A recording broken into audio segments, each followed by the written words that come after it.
few days ago, we talked about mid-range credit cards. I saw some really impressive results from Delta and United. So I thought I should make a better comparison, comparing also the luxury versions of these credit cards and put everything together in one video so you guys have it. Hi guys and welcome to the channel. If this is your first time to the channel, we're talking about credit cards, points, finances, and travel. If this is something that interests you, please like this video, subscribe. If you have any questions or comments, leave them down below. I will get back to you as soon as I can. So the last video went great.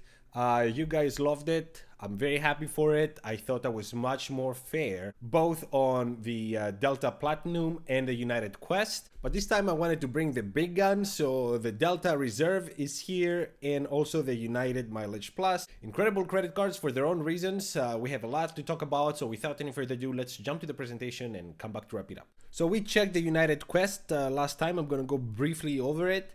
70,000 points after spending 4,000 in 3 months is the sign-up bonus. There's a bunch of credits that basically almost cover entirely the annual fee of $250.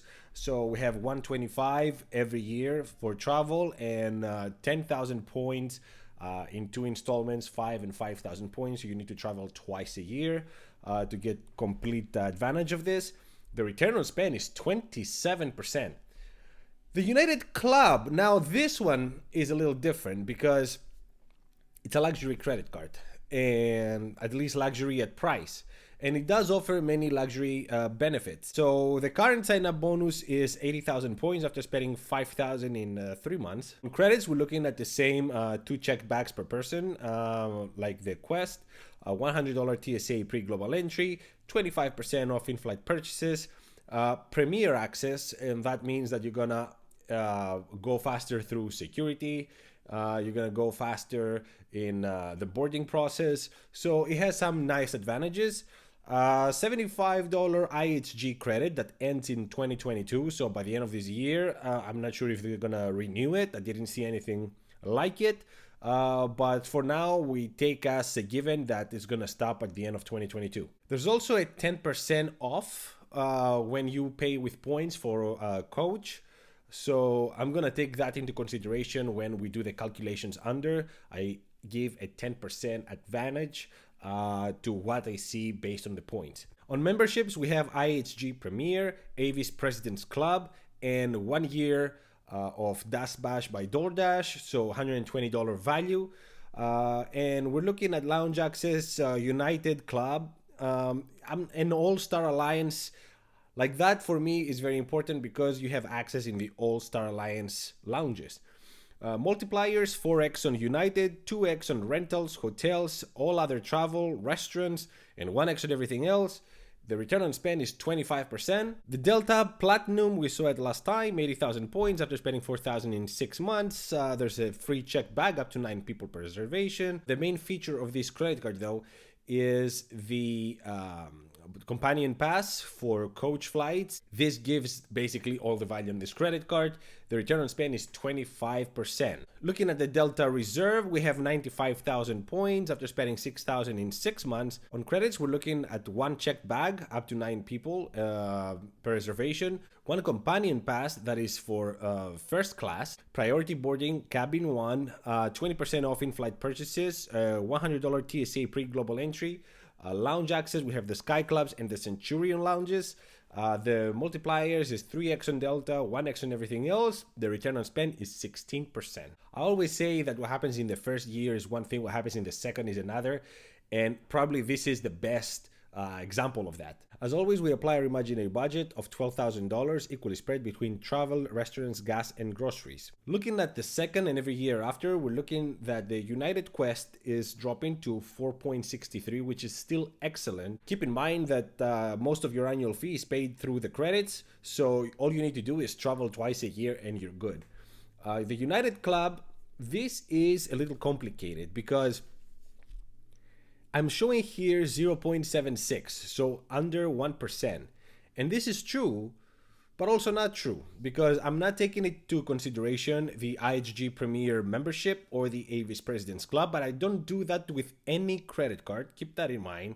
I don't give anything for lounge access. So depending how important these things are for you, this might be true, this might not be true. So yeah, The Delta Platinum, 5.37%. 5.37 minimum, I would add here, because I gave $500 for the companion pass on this one. The least I can find right now is $650 for the kind of flights I'm interested in. But I gave 500 taking a worst case scenario. So the worst case scenario for the Platinum right now is 5.37%. On the Reserve, we're looking at 10.88. I like to put the decimals here because I want you to see exactly the difference. But this again is the worst case scenario because it's a first class. I gave it $1,500 for the companion pass, but really it could be a whole lot more. The list I found was $1,650 for the kind of flights I'm interested in, but I gave it $1,500 just to cover all my bases here. So almost 11% for this credit card. I think this is one of the highest I've ever seen. Looking at them all next to each other, we're looking at the United being number one for the first year, the United Quest, United Club second, and second also the Delta Platinum, and third is the Delta Reserve. Now, a little advantage here on the United Club because it does have a bunch of things that I'm not accounting for. So that 25% is the bare minimum you can expect, while in the Platinum is probably the best case scenario for the first year. And then looking on the second year, we see the complete flip here. The Reserve is first by far, over double than the second. The second is the Platinum, third is the United Quest, and fourth is the Club. So it's fair to say that Delta wins completely based on these examples. Keep in mind that these companion passes are domestic flights only in the 48 states. And the only case that you can travel, let's say, to Hawaii or from Hawaii, the wording that Delta is using is that you need to register your credit card either in Hawaii, Alaska, or Puerto Rico, and start your flight from there to come within the United States, the main 48 states, the continental US.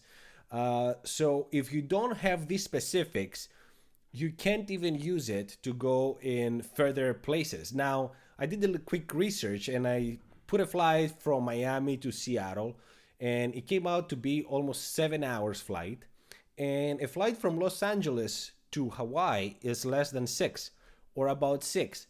So what this tells me is that this is almost exactly the same use case scenario, but because they want to cover their bases, if you were living in New York and you wanted to go to Hawaii, that's a whole lot more. So yeah, keep that in mind. So it's only domestic and basically 48 continental states. Everything else is basically kind of excluded.